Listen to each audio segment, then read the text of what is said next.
on you. Oh, for goodness sakes. This is pathetic. This is pathetic, Mr. Chair. I am not asking trick questions here. The American people have a right to know the answers to this. General Bondi, you apologized to the survivors in your opening statement for what they went through at the hands of Jeffrey Epstein. ጠቅላይ አቃቤ ሕግ ቦንዲ በመክፈቻ ንግግሩ ሰለባዎቹ በጄፍሪ ኤፕስቲን እጅ ለደረሰባቸው መከራ ይቅርታ ጠይቀዋል። አሁን ደግሞ ፊትዎን ወደ እነርሱ አዙረው ኤፕስቲን ሰነዶችንና መረጃዎችን ፈጽሞ ተቀባይነት በሌለው መልኩ ይፋ በመደረጋቸው ምክንያት የእርስዎ የፍትህ ሚኒስቴር ለደረሰባቸው እንግልት ይቅርታ ይጠይቃሉ? የተከበሩ የምክር ቤት አባል እርስዎ እዚህ ከመቀመጦ በፊት የቀድሞ ጠቅላይ አቃቤ ሕግ ሜሪክ ጋርላንድ በዚህ ወንበር ላይ 2 ጊዜ ተቀምጠዋል። የጠቅላይ አቃቤ ሕግ ፖም ቦንዲ ትናንት ረቡዕ በአሜሪካ ኮንግረስ የፍትህ ኮሚቴ ፊት የሰጡት ምስክርነት እስካሁን ከአንድ የትራምፕ ካቢኔ ባለስልጣናት ከታዩት ምስክርነቶች ሁሉ እጅግ ውጥረት የነገሰበትና የጦፈ ነበር። ቦንዲ ወደ ችሎቱ የቀረቡት አስተዳደሩና የፍትህ ሚኒስቴር ተከታታይ ችግሮች በገጠሟቸው ወቅት ነበር። ከነዚህ መካከል የጄፍሪ ኤፕስቲን ፋይሎች አያያዝ በቅርቡ ሪፖርት የተደረገው በ6 የዲሞክራቲክ ፓርቲ ሕግ መወሰኛ ምክር ቤት አባላት ላይ የቀረበው ክስ ውድቅ መሆን፣ ባለፈው ወር በሚኒያፖሊስ በፌደራል መኮንኖች የተገደሉትን 2 ተቃዋሚ ጉዳዮች ይገኙበታል። በእርግጥም የትናንቱ አመሻሽ የምስክርነት አሰማሚ ሂደት እጅጉን የጦፈ ነበር። የትራምፕ አስተዳደር ከጥግ በተለይ በዲሞክራቶቹ ተብጠልጥሏል። ጠቅላይ አቃቤ ሕግ ቦንዲም የዋዛ ሹመኛ አልነበሩምና እስከ ጥግ ተጉዘው አለቃቸው ትራምፕን ተከላክለዋል። የዛሬው የማልዳ ትንታኔ ትኩረት የረቡዕ አመሻሽ ዩናይትድ ስቴትስ እንደራሴዎችን የጦዘ ክርክር መቃኘት ነው። አብረን እንቆይ።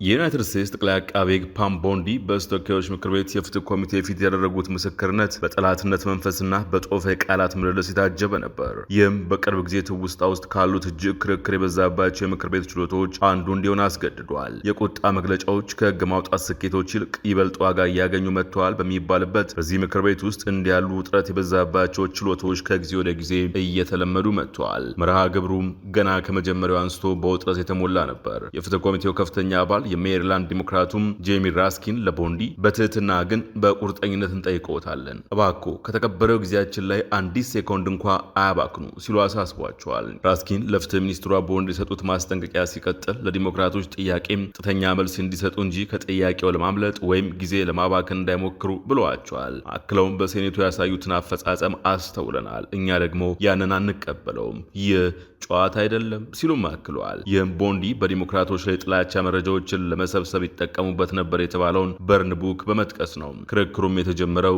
ገና በማለዳው ነበር። የዋሽንግተን ዲሞክራቷ ፕራሚላ ጃያፓል እርስዎ በችሎቱ ላይ ለተገኙት የጄፍሪ ኤፕስቲን ሰለባዎች ይቅርታ ይጠይቃሉ ወይ? ይህም የፍትህ ሚኒስቴር የኤፕስቲን ፋይሎችና መረጃዎችን ተቀባይነት በሌለው መልኩ ይፋ ማድረጉ ለደረሰባቸው እንግልት ምላሽ ይሰጡበታል ወይ ሲሉ ይጠይቋቸዋል። ቦንዲም ቀጥተኛ ምላሽ ከመስጠት ይልቅ የቀድሞ ባለስልጣንን በመጥቀስ ሊተቹ ሲሞክሩ ጠያቂዋ ዲሞክራት ዳግም ያቋርጣቸዋል። ጠቅላይ አቃቤ ሕግ ቦንዲ የተሰጠኝን ጊዜ መልሼ እወስዳለሁ ሲሉ ጃያፓል ጣልቃ ገቡ።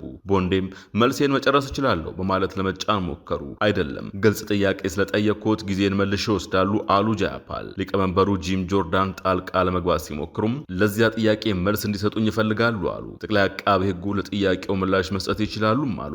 ጆርዳን የጃያፓልን ድምፅ በመጫን ንግግራቸውን አቋርጠው ወደ ሰለቦቹ ዞር ይላሉ። ይህ ከእርሶ በፊት ስለነበሩ ሰዎች የሚመለከት አይደለም። ይህ የእርሶ የፍትህ ሚኒስቴር ስላደረሰው ጉዳት እርሶ ኃላፊነት ስለመውሰዱ የሚመለከት ነው። እነዚህ ተጎጂዎች ልክ ከጀርባው ቁመው ወደ እነርሱ ዞር ብለው የእርሶ የፍትህ ሚኒስቴር ላደረገው ነገር ይቅርታ እንዲጠይቋቸው እየጠበቁት ነው። ሊቀመንበር ጆርዳንም የምክር ቤቱ አባላት ጥያቄ መጠየቅ መብት አላቸው፣ ምስክሩ ደግሞ በፈለጉት መንገድ የመመለስ መብት አላቸው አሉ። ይህ ትክክል አይደለም የተከበሩ ሊቀመንበር ሲሉም ጃያፓል ተከራከሩ። ሁለቱም እርስ በርሳቸው ንግግር መደራረብ በጀመሩበት ወቅት ሚኒስትር ቦንዲ ምክንያቱም እሳቸው መልሱን አልወደዱትም አሉ። በዚህ መሃል ጃያፓል ጊዜ መልሼ እወስዳለሁ በማለት ደጋግመው ይጠይቁ ነበር። ቦንዲም አክለው ለእርሳቸው የቲያትር ትርኢት ብዬ ራሴን ዝቅ አላደርግም፣ ወደ አተካራ አልገባም ማለታቸውም የጩኸት ድምፆች እንዲበራከቱ ምክንያት ሆነ። ይህ የጦፈ ክርክር ተከታዩ ነው። General Bondi, no, can I finish my answer? No, I'm going to reclaim my time because I asked you a specific question that I would like you to answer, which is, will you turn to the survivors? This is not about anybody that came before you. It is about you taking responsibility for your Department of Justice and the harm that it has done to the survivors who are standing right behind you and are waiting for you to turn to them and apologize for what your Department of Justice has done. Members get to ask the questions, the witness gets to answer in the way they want to answer. The Attorney General can That's respond. not accurate, Mr. Chairman. Because she doesn't like the answer. So, Mr. Chairman, why I have asked didn't she a ask Merrick Garland this? I am reclaiming my time, and when I reclaim my time, it is Mr. Chairman, the gentlelady has reclaimed her I'm not going to get in the gutter for her theatrics. እንዲህ ተጋግሎ የተጠናቀቀውን የኮንግረስ ውሎ ተከትሎ የትራምፕ አሰራርን በብርቱ መተቸት የሚታወቀው እርሳቸውም የሐሰተኛ መረጃ አሰራጭ ነው እያሉ የሚያጣጥሉ ሲኤንኤን ተከታዮቹ ጉዳዮች ከጦፎ ክርክር አትኩሮት ሊሰጣቸው የሚገባ ናቸው ይላል። በችሎቱ መጀመሪያ ላይ ከዋሽንግተን ግዛት የመጡት የዲሞክራቲክ ተወካይ ፕራሚላ ጃያፕል በታዳሚ መካከል የነበሩ የኤፕስቲን ሰለባዎች በሙሉ እንዲቆሙ ጠየቁ። በመቀጠልም ቦንዲ በአስቸጋሪ ጉዳይ ላይ ምላሽ እንዲሰጡ ፈተኗቸው። ዲሞክራቱ እንደራሴ ቦንዲን ለደረሰባቸው በደል ይቅርታ የጠየቁትን ቦንዲን የፍትህ ሚኒስቴር የተጎጂዎችን ምስጢራዊ የግል መረጃዎች ለይቶ ባለመሸፈኑ ለፈጸመው ስህተትም ጭምር ይቅርታ እንዲጠይቁ ዳግም ጠየቁ። ቦንዲ ቀጣይ እርምጃቸው ምን መሆን እንዳለበት እያሰቡ በሚመስል አኳን ለጥቂት ጊዜ ዝም አሉ።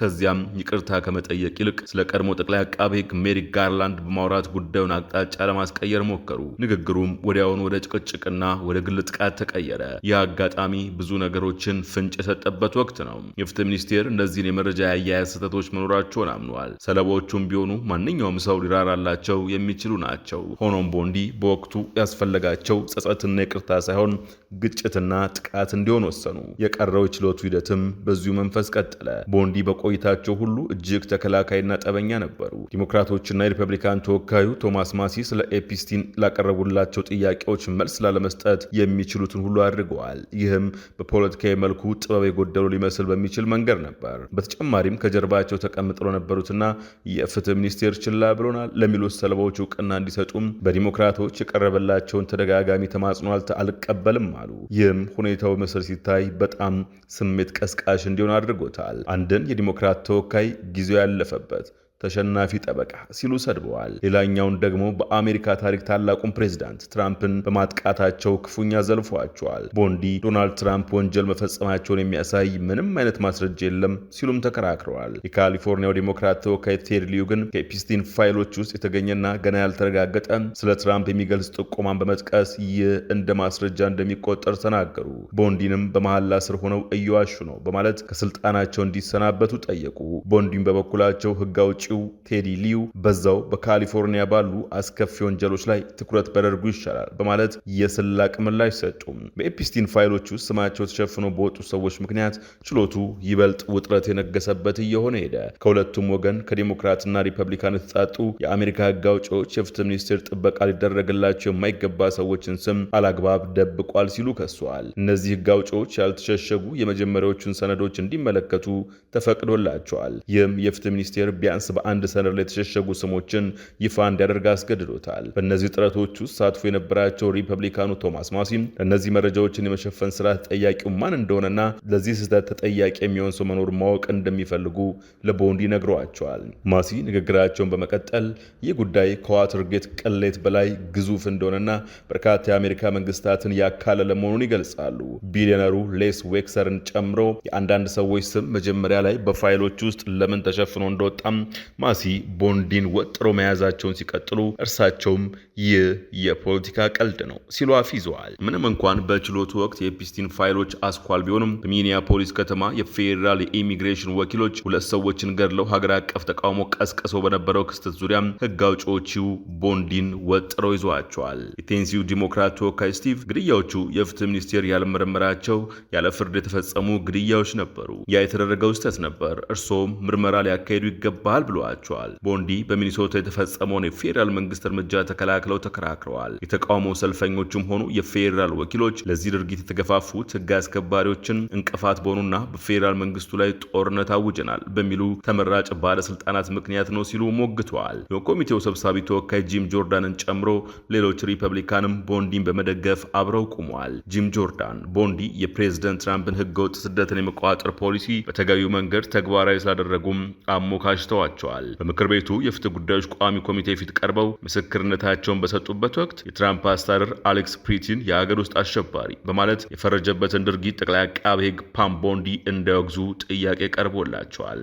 የጆርጂያ ግዛት የዲሞክራት ተወካይ ሉሲ ማክባዝ አስተዳደሩ የተዛባ ትረካን ለመርጨትና በአይን ያየነውን እውነት እንድንዘነጋ ግለሰቡን አሌክስ ፕሪቲን በተለያዩ ስሞች ለመፈረጅ እጅግ ተቻክሏል ሲሉም በችሎት ወቅት ተናግረዋል። አሌክስ ፕሬቲ በፕሬዝዳንት ዶናልድ ትራምፕ የስደተኞች ፖሊሲ ላይ ተቃውሞ እያሰማ በነበረበት ወቅት በሚኒሶታ ግዛት በኢሚግሬሽንና ጉምሩክ አስከባሪ አይሲ ወኪሎች ተተኩሶበት የሞተ ግለሰብ ነው። ፕሬዝዳንት ትራምፕ ፕሬቲ ወደ ተቃውሞ ሰልፍ መሳሪያ ይዞ መምጣቱን ተችተው ነበር። ድርጊቱ ከተፈጸመ ጥቂት ጊዜ በኋላም የዋይት ሃውስ ምክትል የስታፍ አለቃ ስቴቨን ሚለር ፕሬቲን የህግ አስከባሪዎችን ለመግደል የሞከረ የሀገር ውስጥ አሸባሪ ሲሉ ፈርጀውታል። ማክቤዝ ግን ቀጥለዋል። የተከበሩ ቦንዲ የአሌክስ ፕሬቲና የሬኔ ጉርን ስም ለማጠልሸት የተሰጡትን መግለጫዎች ያወግዛሉ ወይ? እነዚህን ግለሰቦች ስም ወይም ክብር ይጠብቃሉ ወይ ሲሉ ይጠይቃሉ። እኔ የምለው በዚህ ዕለት የተከሰተው ሁኔታ በግልጽ ለማሳየት ሁሉንም ነገሮች እየመረመር መሆኑን ነው። በሁለቱም ጉዳዮች ላይ አሁንም ቀጣይነት ያለውና ንቁ የምርመራ ሂደት እየተካሄደ ይገኛል ሲሉም ጠቅላይ አቃቤ ህግ ቦንዲ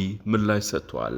Ms. Bondi, will you denounce the statements that were made to tarnish the names of Alex Preddy and Renee Good, and will you protect their names like those attorneys back in Florida under your watch protected my son's name?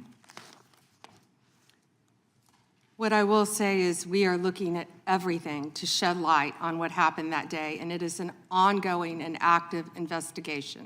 Both of those cases, and I assure you they will be investigated. ይህን የፓም ቦንዲ ምላሾች ተከትሎ በዲሞክራቶች ዘንድ ከፍተኛ ቁጣ ተቀስቅሷል። ለአብነት የሜሪላንድ ተወካይ የሆኑት ዲሞክራቱ ጄሚ ራስኪን በመጪው የግማሽ ዘመን ምርጫ ዲሞክራቶች የምክር ቤቱን የበላይነት መልሰው ከተቆጣጠሩ ለዩናይትድ ስቴትስ ጠቅላይ አቃቤ ሕግ ፓም ቦንዲ የፍርድ ቤት መጥሪያ እንደሚልኩ ዝግጅታቸውን ገልጸዋል። በምክር ቤቱ የፍትህ ጉዳዮች ቋሚ ኮሚቴ የዲሞክራቶች ዋና ተወካይ የሆኑት ራስኪን ይህንን አስተያየት የሰጡት ቦንዲ የፍትህ ሚኒስቴር የጄፍሪ ኤፕስቲን ፋይሎች የያዘበትን መንገድ በተመለከተ ቀረቡላቸው በርካታ ጥያቄዎች ምላሽ ከመስጠት በተቆጠቡበትና ውጥረት በነገሰበት የችሎት ውሎ ማጠናቀቂያ ላይ ነው። ኒውስዊክ እንደዘገበው የፍርድ ቤት መጥሪያው የመላክ ዕድሉ ከፍተኛ መሆኑም ከ2026 የግማሽ ዘመን ምርጫ በኋላ የሚኖረው የፓርቲዎች የቁጥጥር ድርሻ በፍትህ ሚኒስቴር የኤፕስቲን ፋይሎች ይፋ መደረግ ሂደት ላይ የሚኖረውን የክትትልና ቁጥጥር ሚና ምን ያህል ሊቀይረው እንደሚችል ያመላክታል። ህግ አውጪዎችና ሰለባዎች እንደሚሉት በፋይሎች አወጣጥ ላይ አላግባብ የሆኑ የመረጃ መሸፈን ተግባራት የተከናወኑ ሲሆን፣ በሌላ በኩል ደግሞ የሰለባዎቹ ማንነት እንዲጋለጥ ተደርገዋል የሚሉ ቅሬታዎች ቀርበዋል። ሰዓታት በቆየው የምክር ቤቱ የፍትህ ጉዳዮች ቋሚ ኮሚቴ የክትትል ችሎት ወቅት ቦንዲ የመረጃ አሸፋፈንና ሊኖር የሚችለውን የወንጀል ክስ ሂደትን ጨምሮ የፍትህ ሚኒስቴር የኤፕስቲን ፋይሎች የያዘበትን መንገድ በተመለከተ ከዲሞክራቶች የሚቀርቡላቸውን ጥያቄዎች በተደጋጋሚ በማድበስበስ አልፈዋል። በዚህ ሂደት ውስጥም ከኮሚቴው አባላት ጋር በግል የቃላት ፍጥጫ ውስጥ ገብተው ውለዋል። ፖለቲኮ እንደዘገበው ደግሞ ራስኪን ከምክር ቤቱ ውሎ በኋላ ለጋዜጠኞች በሰጡት ቃል ስልጣኑ ቢኖረን ኑሮ መጥሪያ በመላክ ለጥያቄዎቻችን ምላሽ እንዲሰጡ እናስገድዳቸው ነበር ማለታቸውን አትተዋል። አክለውም ስለሆነም ከ2026 ምርጫ በኋላ ምክር ቤቱን ማን ይቆጣጠሯል የሚለው ጉዳይ ወሳኝ የሚሆነው ለዚህ ነው። ምክንያቱም እንዲህ አይነት አስገራሚ የሆነ በምክር ቤቱ ላይ የመቀለድ ድርጊት እንዳይደገም የመጥሪያ የመላክ ስልጣን እንዲኖረን እንፈልጋለን ሲሉ ተደምጠዋል። ቦንዲ በችሎት ወቅት ለራስኪን በሰጡት ምላሽ በሜሪላንዱ ተወካይ ላይ ከፍተኛ ትችት የሰነዘሩ ሲሆን በከፊልም ጊዜ ያለፈበት ተሸናፊ ጠበቃና ጠበቃ ሊባል እንኳ የሚገባው አይደለም በማለት ዝቅ አድርገው አናንቀው ዘልፈዋል። ሆኖም ግን ራስኪን የህግ ትምህርታቸውን በታዋቂው የሃርቫርድ የህግ ትምህርት ቤት ያጠናቀቁ ሲሆን ወደ ምክር ቤት ከመቀላቀላቸው በፊትም ለረጅም ዓመታት የህገ መንግስት ህግ ፕሮፌሰር በመሆን አገልግለዋል። ይህን የጦፈ ክርክር ተከትሎ የተለያዩ አስተያየቶች እየተሰጡ ነው። በትራምፕ የመጀመሪያው የፕሬዝደንትነት ዘመን የዋይት ሃውስ የኮሚኒኬሽን ዳይሬክተር ሆኖ በተሾሙ በ10 ቀናት ውስጥ የተሰናበቱት አንቶኒ ስካራሙቺ በኤክስ ገጻቸው ባሰፈሩት ጽሑፍ ከዓመታት በኋላ ፓም ቦንዲ ይህንን የምስክርነት ቃሏን በታላቅ እፍረት ትመለከተዋለች። እንዴት እንዲህ ባለ መልኩ እንድናገርና ለሰለባዎች እንዲያለ ግዴለሽነት እንድታይ ተገፋፋው ብላ ራሷን ትጠይቃለች። ከ10 ዓመታት በፊት እሷ የተለየች ሰው ነበረች ብለዋል። ከአቃቤ ሕጓ ጋር አንገት ለአንገት የተናነቁት የዋሽንግተን ዲሲ ዲሞክራት ተወካያ ፕራሚላ ጃያፐል ደግሞ በተመሳሳይ በኤክስ ገጻቸው ባሰፈሩት መልእክት ፓምቦንዲ ዛሬ ወደ ፍትህ ኮሚቴው ይዘው የመጡት ሰነድ እኔ ስለ ኤፕስቲን ፋይሎች የነበረኝን የፍለጋ ታሪክ ሰርች ሂስትሪ የያዘ ነበር። የፍትህ ሚኒስቴር የምክር ቤት አባላትን እየሰለለ ነው። ይህ አሳፋሪ ተግባር ነው። ዝም ብዬ የማልመለከተው ሲሉ ዝተዋል። እንዲህ ከዲሞክራቶቹ ጋር ሲተናነቁ ያሉት ፓምቦንዲ ግን በእርግጥ ማን ናቸው? ቦንዲ ወደ ከፍተኛ ኃላፊነት ቦታ ከመምጣታቸው በፊት በፍሎሪዳ ግዛት ሂልስቦሮ ካውንቲ ውስጥ ለ18 ዓመታት በአቃቤ ሕግነት አገልግለዋል። እንደ ሄሪቴጅ ፋውንዴሽን ገለጻ ይህ ረዥም የሥራ ዘመን ቦንዲን ከማንኛውም ቀዳሚ የአሜሪካ ጠቅላይ አቃቤ ሕግ በተሻለ የቀጥታ የአቃቤ ሕግነት ልምድ እንዲኖራቸው አድርጓቸዋል። ሄሪቴጅ ፋውንዴሽን በሁለተኛው የትራምፕ አስተዳደር የፖሊሲ ቀረጻ ላይ ከፍተኛ ተጽዕኖ ያለው ወግ አጥባቂ ተቋም መሆኑን ልብ ይለዋል። ባለፈው ዓመት ለታምፓ ቤይ ታይምስ አስተያየታቸውን የሰጡም የቀድሞ የሥራ ባልደረቦቻቸው ቦንዲን በችሎት ወቅት ዳኞችን የመርታትና የማሳመን ልዩ ተሰጥኦ ካሪዝማ እንደነበራቸው አስታውሰዋል። ይህም በከባድ ወንጀሎች አቃቤ ሕግነት ረገድ ፈጣን የሥራ እድገት እንዲያስመዘግቡ ረድቷቸዋል። ይሁን እንጂ ሀገራዊ እውቅና እንዲያገኙ ረዳቸው በብሔራዊ የዜና አውታሮች ላይ በሕግ ተንታኝነት በየጊዜው የሚያደርጉት የሚዲያ ተሳትፎ ነበር። ይህም እንደ አውሮፓውያን አቆጣጠር በ2010 የተካሄደውን የፍሎሪዳ ክፍት የጠቅላይ አቃቤ ሕግ ምርጫ እንዲያሸንፉ ትልቅ አስተዋጽኦ እንዳበረከተ ይታመናል። በ2011 የሥራ ዘመናቸው በወቅቱ በቀድሞ የአላስካ ገዢና የምክትል ፕሬዝደንት እጩ በነበሩት በሳራ ፔሊን ድጋፍ ጭምር ተጠቃሚ ሆነው እንደነበር ይነገርላቸዋል። የትራምፕን አስተዳደርስ እንዴት ተቀላቀሉ የሚለውም መመለስ የሚገባው ጥያቄ ነው። የፓምቦንዲ ከትራምፕ ጋር ያላቸው ግንኙነት ፕሬዝደንቱ ስልጣን ከመያዛቸው በፊትም ቢሆን ከፍተኛ የክትትል ትኩረት ስቦ ነበር። በተለይም እንደ አውሮፓውያን አቆጣጠር በ2016 ባለስልጣናት በወቅቱ ተመራጭ ፕሬዝዳንት በነበሩት ትራምፕ ላይ የሥነ ምግባር ምርመራ ኢቲክስ ፕሮብ መጀመራቸው ይፋ ከሆነ በኋላ ጉዳዩ ይበልጥ አሳሳቢ ሆኖ ነበር። በምርመራው ላይ የተነሳው ዋነኛው ጥያቄ ቦንዲ እንደ አውሮፓውያን አቆጣጠር በ2013 ከትራምፕ የገንዘብ ድጋፍ ጠይቀው እንደሆነ የሚመለከት ሲሆን የሚሆነው የእርሳቸው ቢሮ በትራምፕ ዩኒቨርሲቲ ላይ በሚቀርበው ክስ ዙሪያ አብሮ ለመሳተፍ ውሳኔ በሚያሳልፍበት ወቅት ነበር። የቦንዲ ቢሮ በማንኛውም አይነት የሕግ ጥሰት ውስጥ አለመሳተፉን የገለጸ ሲሆን ምርመራውም በኋላ ላይ ተቋርጧል። ምንም እንኳን ቀደምት ግንኙነቶች ቢኖሩም